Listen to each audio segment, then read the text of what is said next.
Okay, so I'll just give a brief introduction on about Mantsika and on the topic. So Mantsika is joining from Johannesburg. She's a tech entrepreneur. She's an experienced business leader, and she serves on corporate boards in banking, capital markets, and healthcare. She's also a chairman of board IT committee for one of the top four banks in South Africa, and chairman of board risk committee for Johannesburg Stock Exchange. She holds a PhD in computer science at University of Cambridge, UK, and completed MBA and postgraduate diploma in coaching from Henley Business School.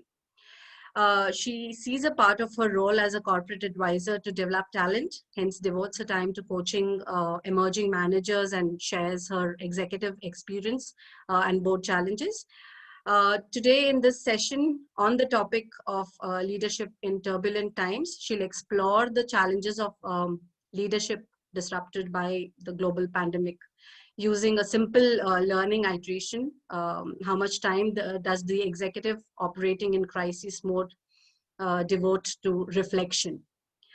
We'll then explore application of Nancy Klein's time to think to trigger innovation on grand scale for breakout leadership in turbulent pandemic times. Over to you, Mantsika.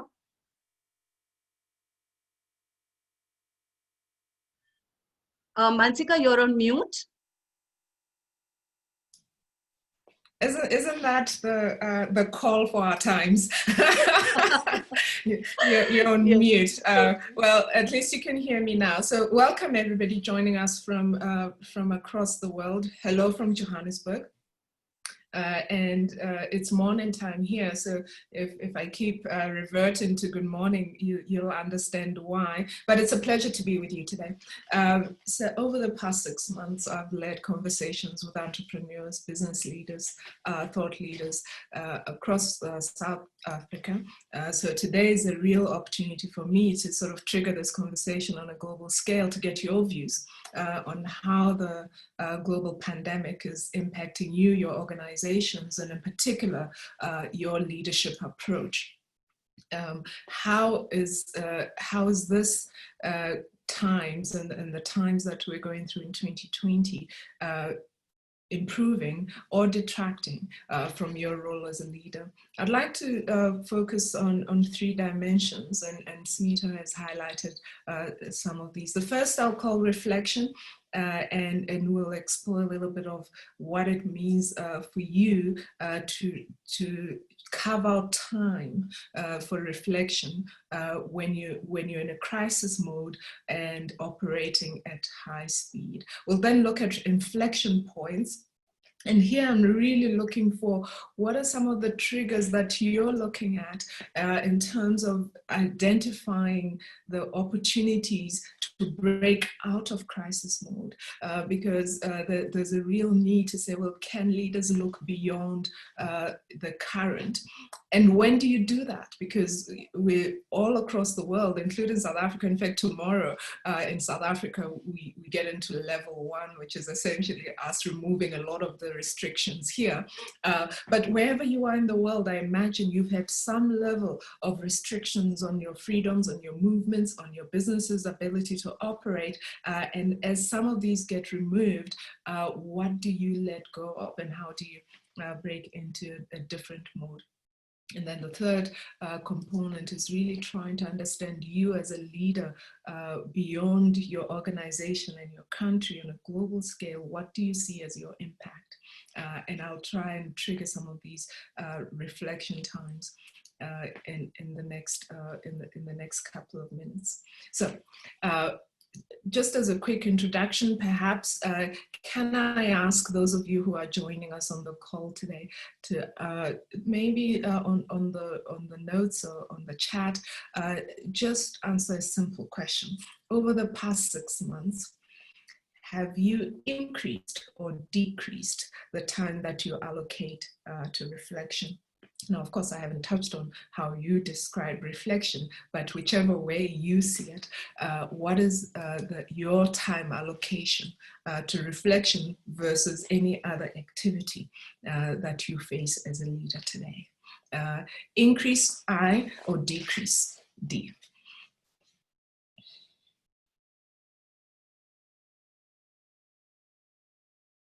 Okay, that's encouraging. Increase, Most of them say yes. increase intermittently. So you are carving out a bit of time to reflect on your activities and really to recharge. I want to introduce a simple model for saying the way that we operate in organizations can well be described in a sort of simple three-step process. We plan, we look at activities around research, customer insights, understanding our environment, developing our strategic plans, and then we act or execute, looking at all the activities around execution, operations, teams, and alignment. And then we reflect, and hopefully you assess your progress, you identify some learning, you look at what have I learned from what has worked, what has not worked, and you adjust and pivot. And if there's ever a time where any organization, and many organizations that I work with have identified and needed to identify opportunities for pivot, this is it. So, but the challenge is that for all of us, many of you who teams, groups, organizations will identify where challenges actually while you're people on this class and the large fraction of leaders that we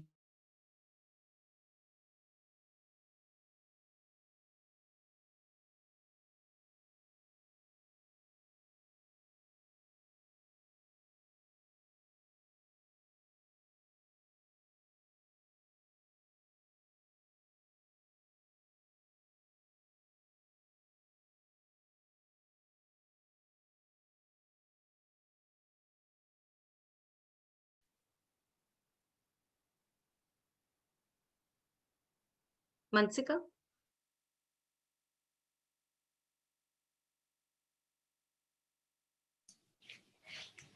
I'm back, Smita. Are you back as well? Yeah, I'm there. Apologies for that. Okay, so I had a break. It's a bad time to be having connectivity challenges.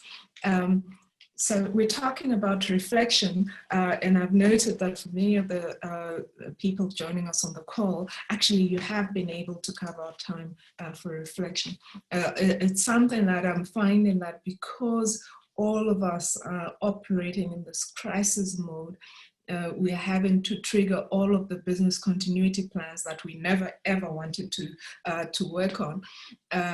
You're constantly planning and executing, and very few people actually finding or increasing the time for reflection. And I think the argument today is how can you try and increase that?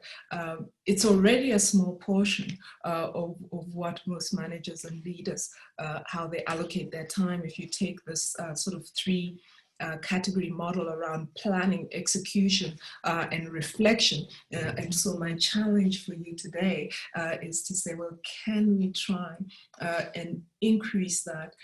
Because from a learning perspective, especially when we're feeling under pressure and increasingly stressed, either because we're worried about losing our jobs, we're worried about our health and the health of our family members, the opportunity to find the time to reflect on what you want to achieve, how this translates into a plan that you can actually execute on, and how it impacts on other members of your team is absolutely critical.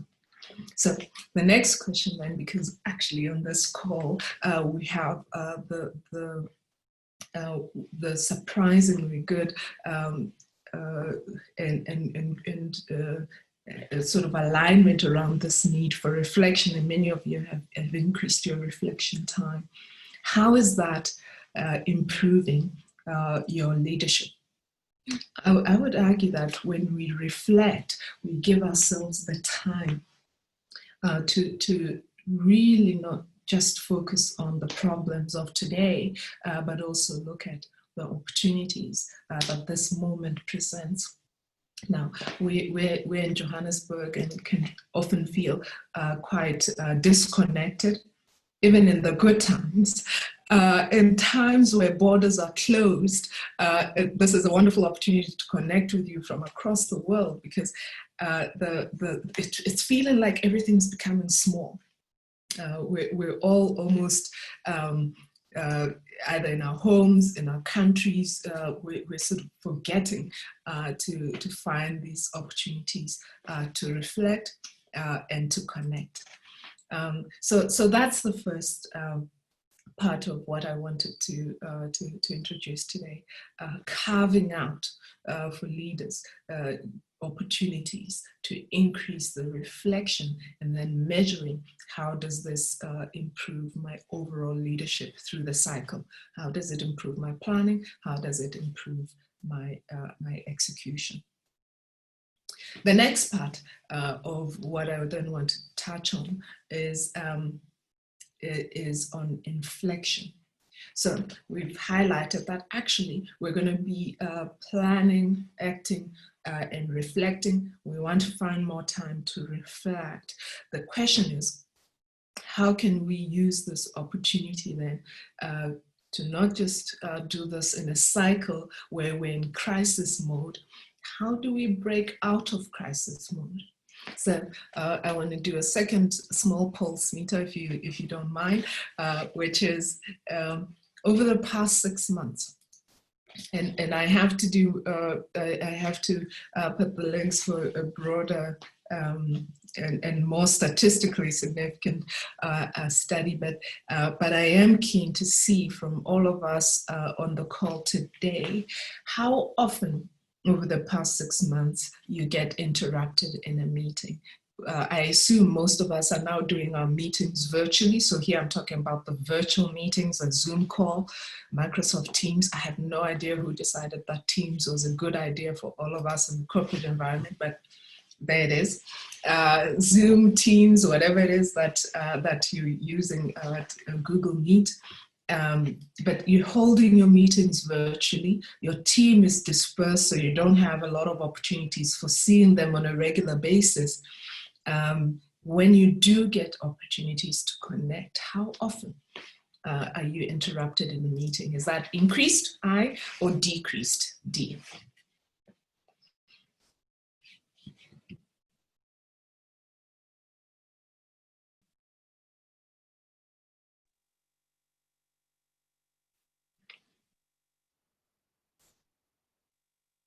Okay, well, a few where it's reduced or decreased. If you were you sort of adjusting and learning quickly. Okay.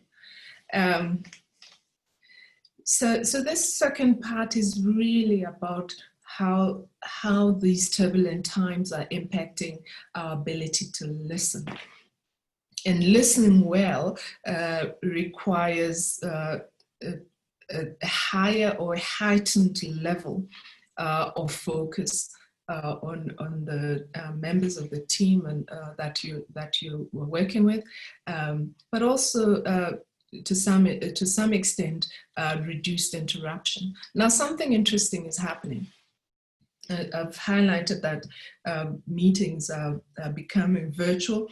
They're incredibly annoying. They're taking over our entire day. I don't know about you, but it seems to me I have my day has actually grown longer because I have to work with people globally, and they all set meetings on my calendar in their time zones. So our days are becoming longer. We have reduced time. We have to carve out time for different activities, and these virtual meetings are going on the whole day. Now, I would prefer to be with my colleagues and see them frequently. But something interesting is happening, I think, in the virtual meetings that I hope you will take when you go back to whatever the new normal is after as we reduce the restrictions on the pandemic. And that is that I think it's allowing, in most cases, many more people to contribute in a meeting. Before the pandemic, in discussions, you will always have the dominant voices coming through, but little opportunity for the quieter people to be typing their notes on the chat, to be raising their hands on Zoom. It seems Zoom raising your hand is easier. By the way, if you do want to send us a Q&A, please send that to the Q&A section on the meeting here. But the technology is allowing us to hold our discussions differently. Somebody highlights that there's always multitasking. So concentration is a challenge. But I do think what it's allowing is freedom for getting ideas from all the people on the call. And that is interesting for me. I chair a lot of meetings, and often the challenge with facilitating a meeting is not that actually executives and managers don't know what they want to do or haven't decided. It's often that you're trying to allow people to find small nuggets of ideas that perhaps haven't come through, to test their thinking a little bit more and to stretch their ability to view different perspectives. But that's difficult when you have, let's say, 10, 15-person meeting, to make sure that all these ideas are expressed and ventilated. The interesting thing that I'm finding, for me as a facilitator, first of all, is that because I have all your names on the side of my view here, I actually now make time to go through each person and invite them to give their input. And while you might do that in a physical setting, often you're just seeing that as a discussion. And so the ideas are going back and forth, everybody's getting excited, but you're not taking time to really carve out for each person just a minute for them to think carefully and express their ideas directly. So I think that's a real opportunity. I think that it is improving the way that we listen, and if we can facilitate in a different way going forward, we have an opportunity for bringing new ideas to our organizations and the way that we lead. And so the question, I guess, is how does this help then in how we listen carefully for those signals that I'm looking for now, and I don't have any insights, because many of the organizations that I observe, perhaps your organization as well, are still in crisis mode.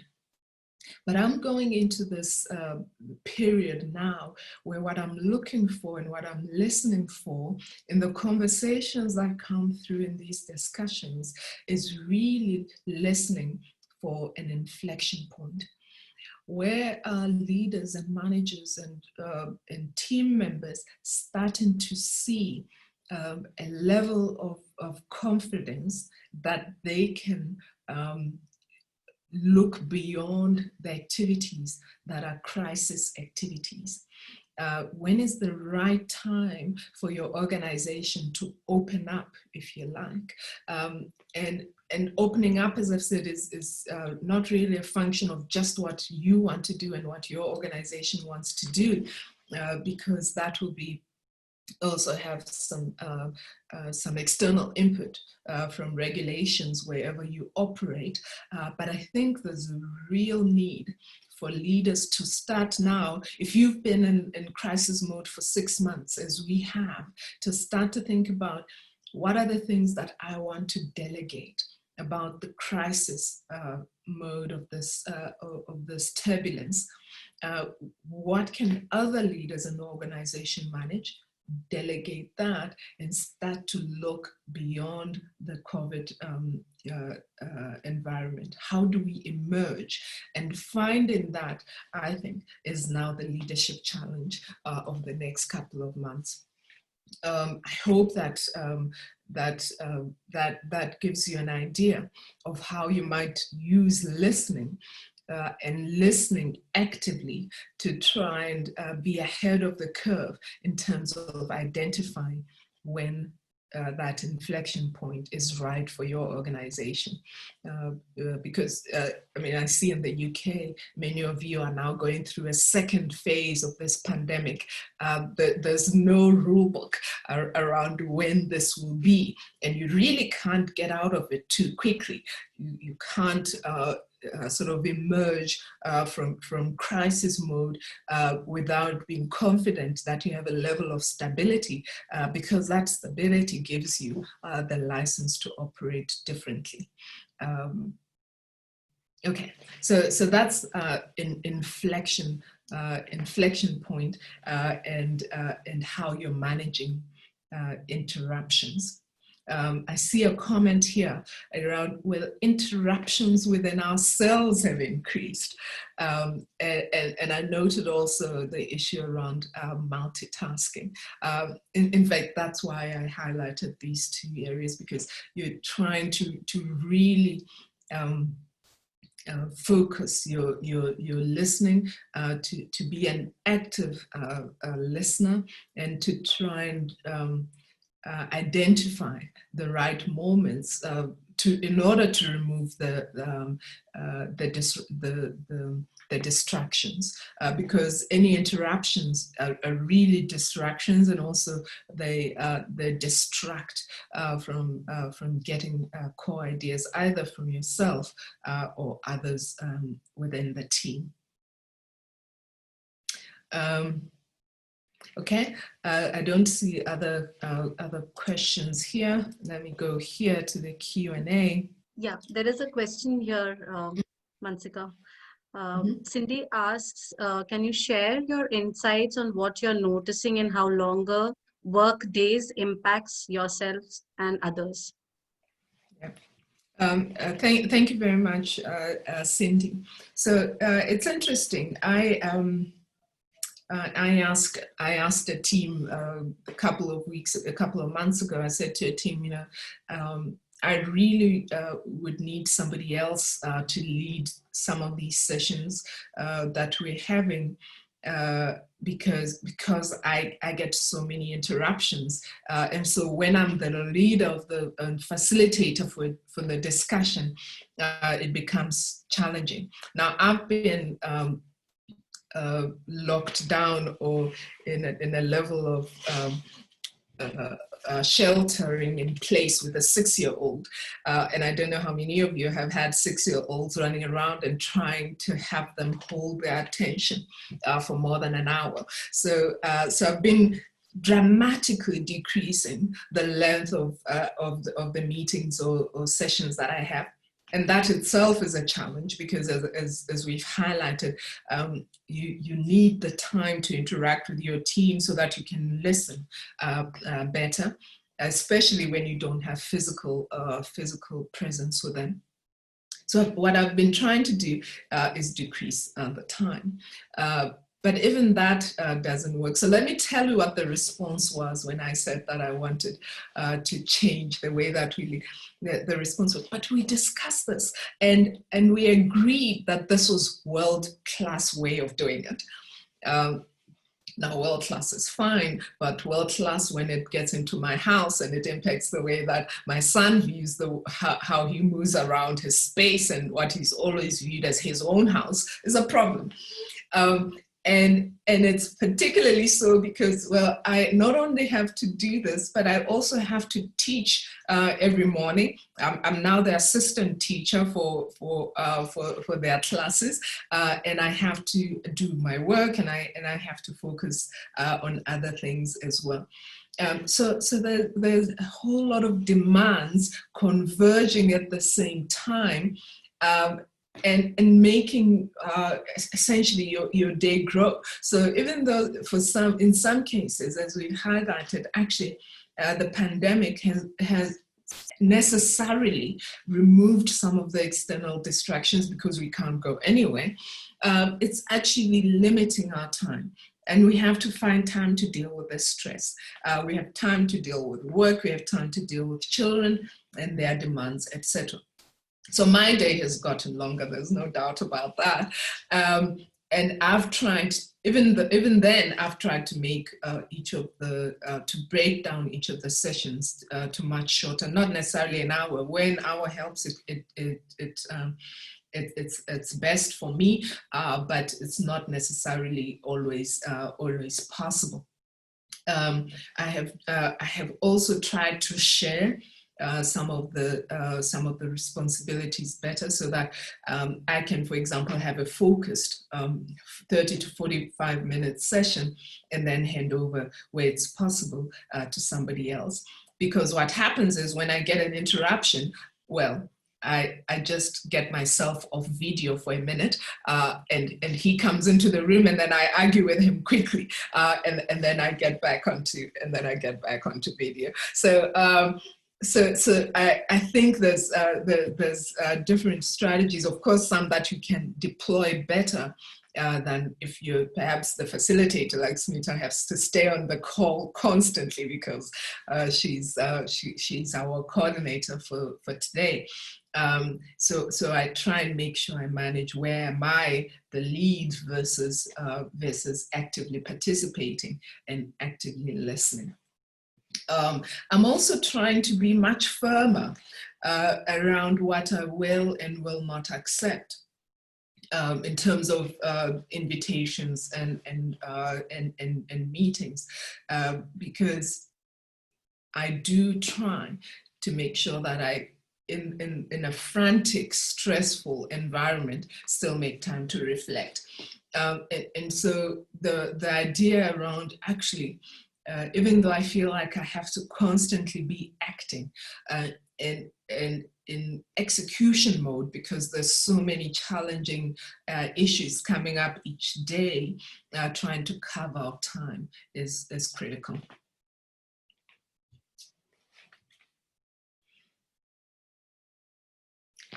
Okay, I'll move on. Thank you for those. Thank you for those questions. Mantsika, there is a yes. Sorry. There is a question. I mean, thought and a question. Do you want to take it up now or later? No, I'm happy to do that now. Yeah. Okay, so Vinita has written a lot of messaging happened non-verbally and through body language, especially to understand reaction response to certain topic pre-pandemic. Talent engagement becomes really tough when this happens. And we have become more dependent on our past experiences to assess a situation during a meeting or in assessing someone. What are your thoughts? Yeah, I totally agree. And letting go of some of those assumptions is some of the critical elements of this management skill that we're developing now, as we try and bring together what works for us and what doesn't work, because you have lost those nonverbal cues. What I'm suggesting is that you've also lost some of the dominance, and so you can find an opportunity, hopefully, to bring out or expose the diversity of views that emerges when all you have is a listening skill. Because the visual has been so diminished, I'm urging you to try and find these techniques around listening to try and strengthen that piece of how you lead going forward.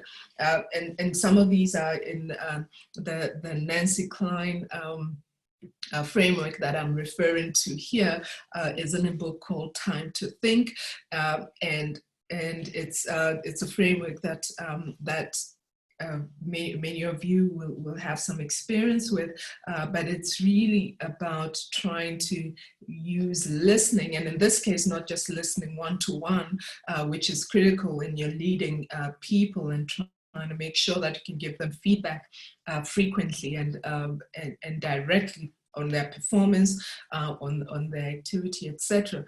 But also in teams, which is which I guess is the focus here, because what I'm trying to understand where leaders and you as managers are doing differently is that I'm observing that many of you are still perhaps in the crisis mode, and to break out of this crisis mode does require that you change some of those, because you won't have some of the feedback mechanisms that you had before.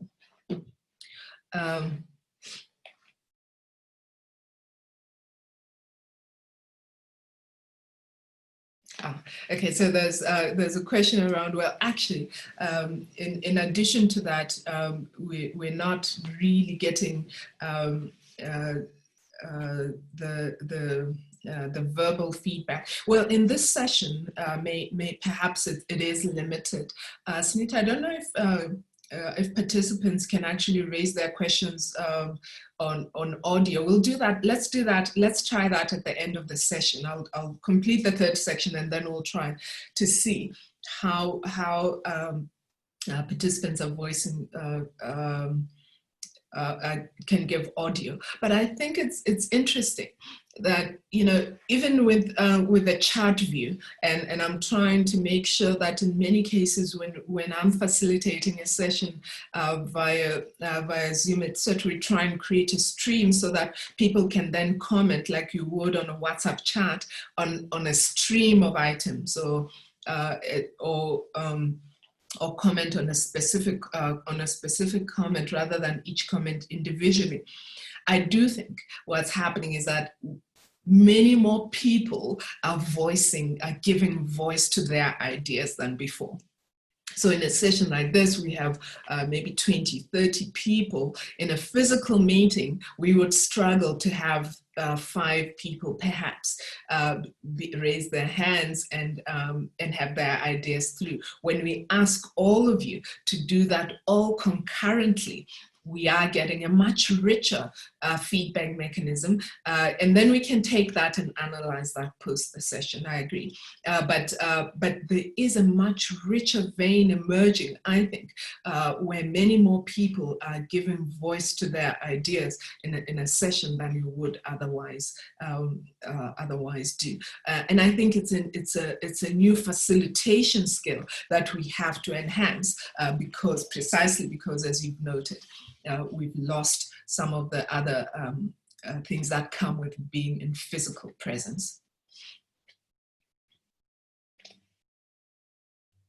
I will come back to this idea around what to do when there's conflict. I'll come back to that. So if you're one-on-one resolving conflict, it's absolutely critical. How are you going to do it in a virtual environment? Is interesting. Okay. The last piece that I wanted to touch on this morning is around impact. One of the interesting things, and the good thing is that all of you have highlighted trying to increase the amount of time for reflection. One of the things that is coming through the reflection piece on some of the sessions that, some of the interviews that I'm having over the past couple of months, is this increased need to align our own impact, because the sort of health crisis is merging. It's an economic crisis, and we're dealing with that in our organizations, but it's also translating into social challenges as well. And so our impact as leaders has actually come to the fore. So with entrepreneurs in Johannesburg, the question that I've then posed is this: are we rebuilding, or are we going to create something new coming out of this COVID crisis? I'm interested to learn how you view, assuming that you had the time to reflect, you've highlighted some of the ideas coming through multiple stakeholders in your inflection sessions. What are some of the things that you're distilling in terms of where to next? For you, for your organization, what is the big breakout idea? So there's really two schools of thought that I think are emerging. One is this need to come out of these lockdown and restrictions quickly enough to rebuild, because so many industries have been virtually decimated.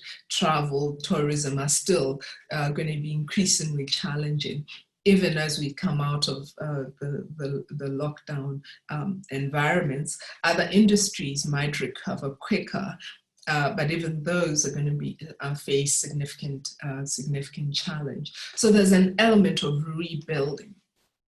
But if you're in a developing environment such as we are, and many African leaders on the call today, the challenge for African leaders, I think, is this: how do you infuse this developmental mandate into what you do going forward, and find a way to lead your organization beyond just the survival aspect, the recovery aspect, towards impact. And so there's a little bit of a balance. I'm interested to see how you see this balance. Do you see the balance shifting more towards rebuilding because there's been so much distraction, you actually have to start somewhere? Or do you see this as we actually have to completely create something new? So build, create. Where do you see the balance in where you are today? A quick poll on the chat.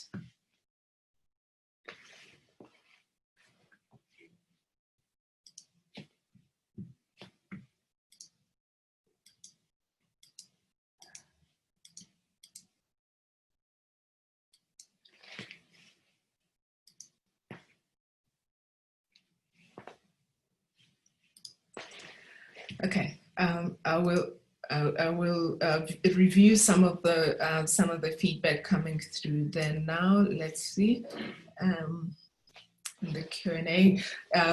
Okay, so the sorry. Mantsika, Vinita asked to repeat the question. Okay, so the question is, when you look at emerging out of a crisis mode, which is what we've been looking at when we consider the possible inflection points for finding the right moment to almost stop acting in a crisis mode, are you seeing the immediate need for building or rebuilding, or do we actually have to create a whole new environment or business environment going forward? So build versus we need something new. Rebuild, new. Rebuild, new.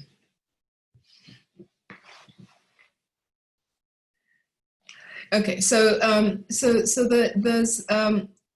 there's clearly a need to rebuild in the cases where things were working and where there was some existing infrastructure. I think that the sort of why I'm saying this is a challenge if you're in a developing environment is that I think what leaders are realizing is this need to look beyond just the business success towards impact is actually creating a tension around which things are we going to focus on going forward. But for entrepreneurs, this has actually become a freeing environment. When so many things are disrupted, there's a real opportunity, not just to rebuild, but to rebuild it different, to build something new, coming out of the turbulence of the COVID environment. And so the challenge, I guess, today is to say, how do you balance the opportunity to do something different, to innovate, to identify those areas where perhaps there might have been some hesitance before, but this pandemic, we view it as changing everything.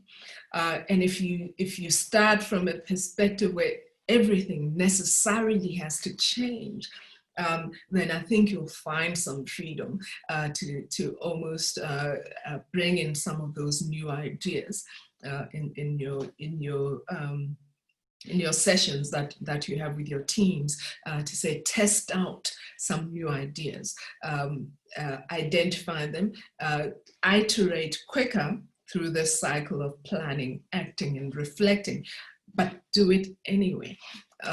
Because most of our assumptions have been challenged with 4 months of practically being immobile. I think in some cases we shouldn't just rebuild whatever we had before. And if you're in South Africa, or indeed the rest of Africa, and you're viewing where we go next, the opportunity for infusing a really strong developmental mandate into the things that you choose to do next, I think is a unique opportunity. And I would urge you as leaders going forward to consider what this balance is, because you need to rebuild the things that we've had before, but you've also got to almost break them down completely and identify how you do it new. I imagine if you're in the travel or tourism industry, you might need to rebuild, or perhaps you need to maintain some facilities, but you've got to completely rethink what you've done before in the context of some of the restrictions on travel. Some countries are still closed. What are we going to do different?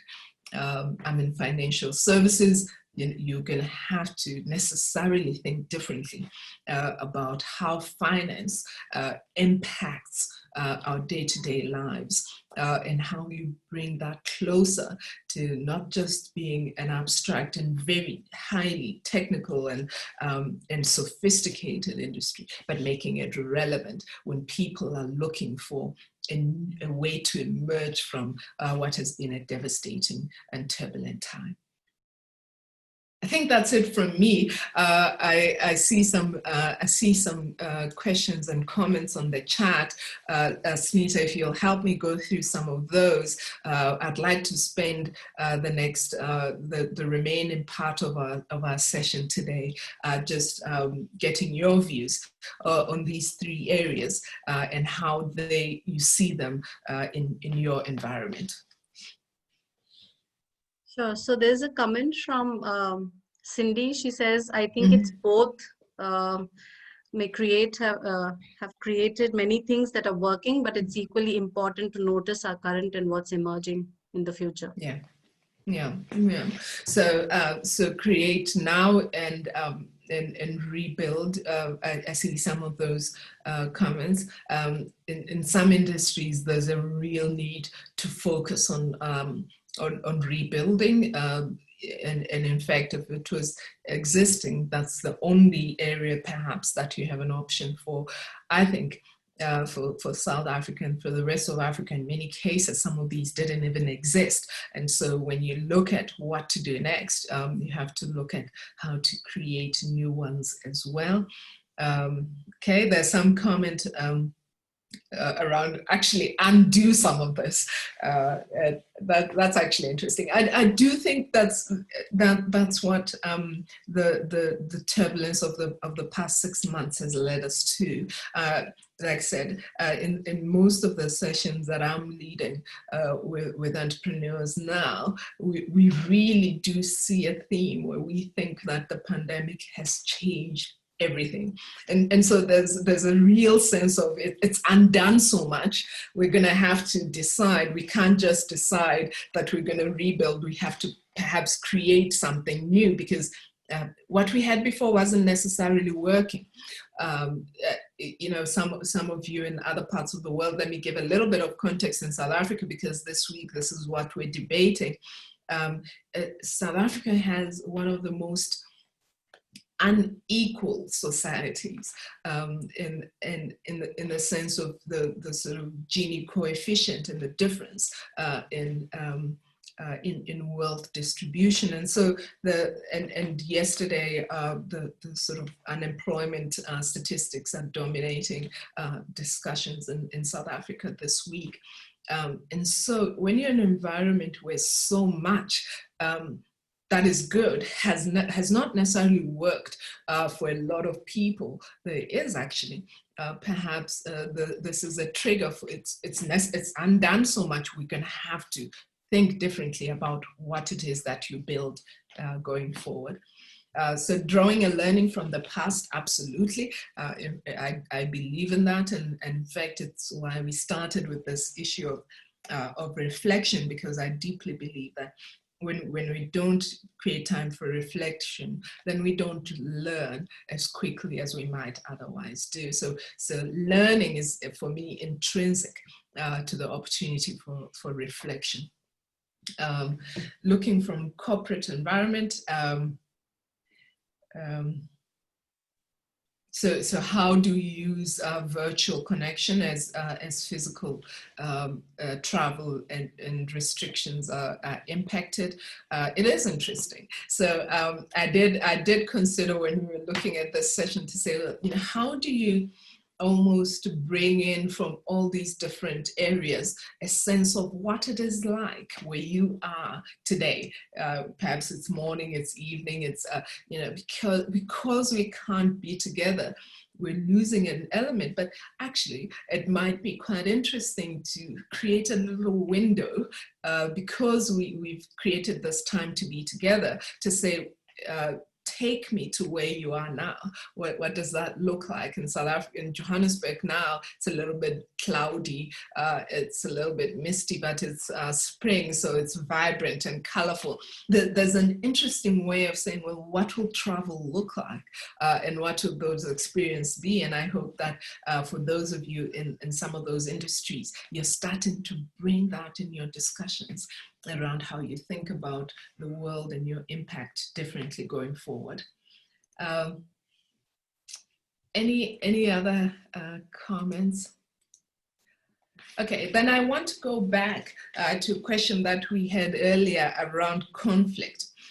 So conflict management in the context of physical distance, and I had, this is interesting because I had a similar discussion with one of the leaders that I interact with frequently, where you're having this conflict situations at work, but of course we're all on lockdown, so you can't travel.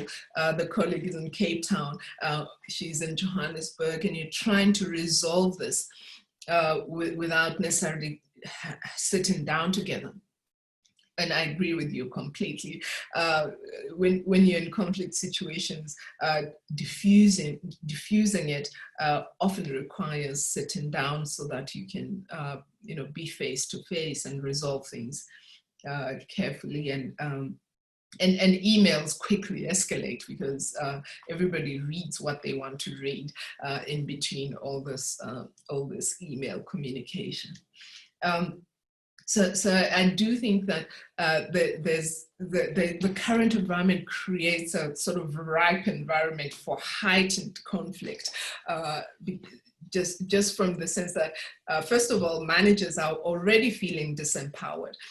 They can't see what you do, so they think you're doing nothing. And this management is sort of flip to say, how do you only manage when you're only looking at outputs and delivery, not necessarily micromanaging what people are doing, is actually quite difficult. And it's difficult because we're also introducing it at the same time as asking them to learn it. So it's going to take some time. So there's an element of that. There's also an element of you know, the urgency of it. There is a real crisis going on, and so you're trying really to be urgent when you're distant. And then the third point, I think, is that the physical distance, as you've highlighted, has removed some of the fluff. No longer have a little coffee here and a little coffee there so that you can gauge what's happening. You're almost only dealing with the concrete. And that creates a challenging environment because you can only really deal with what people send you. So I do think we're going to have heightened conflict situations, and we're going to have to use Zoom and other approaches to try and manage some of that. But we're also going to have to change where you're managing people to try and communicate better, to try and look at deliverables, be very clear about outputs versus trying to manage the process.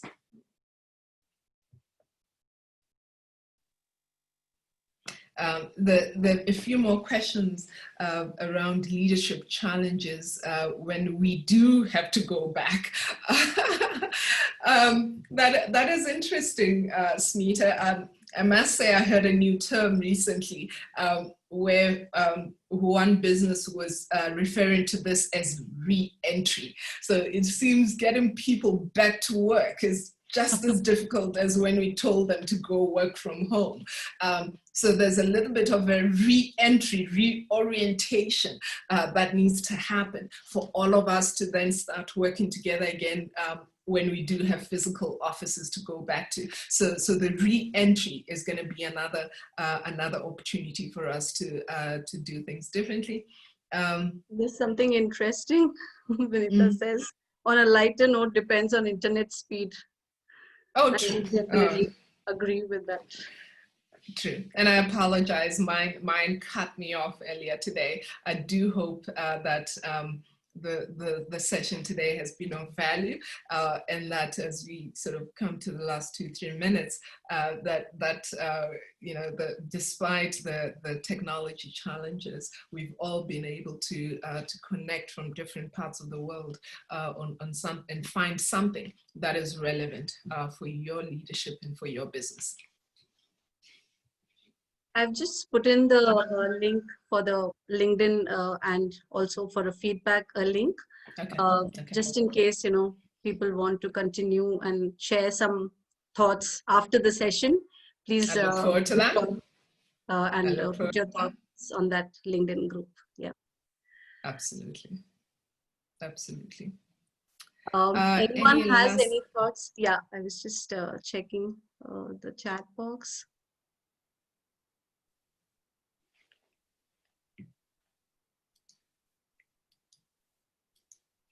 Okay.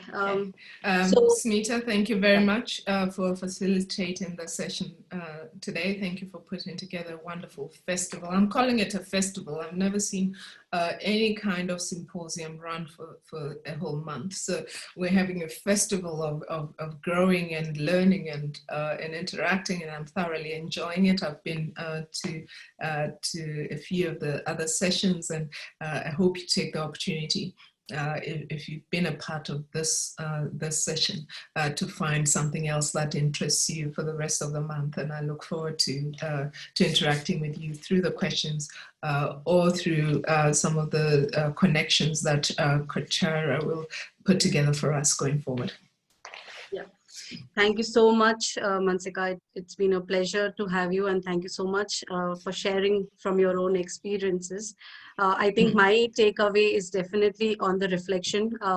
Over this period, definitely my reflection has increased, but I see that it's very critical that we make those efforts and put in those efforts to be reflective every time we come across any conflict or any situation where we are in that turbulent thought. So Yeah. on that note, thank you so much. Thank you everybody for joining in and supporting us for this conference. We have two more sessions for the day: 7:30 p.m. IST and 9:30 p.m. IST. It was earlier 10:30 p.m. It's now been shifted to 9:30 p.m. So thank Thank you you. all. Have a good day, good evening. Thank you. Bye, Bye. everybody. Bye. Bye bye.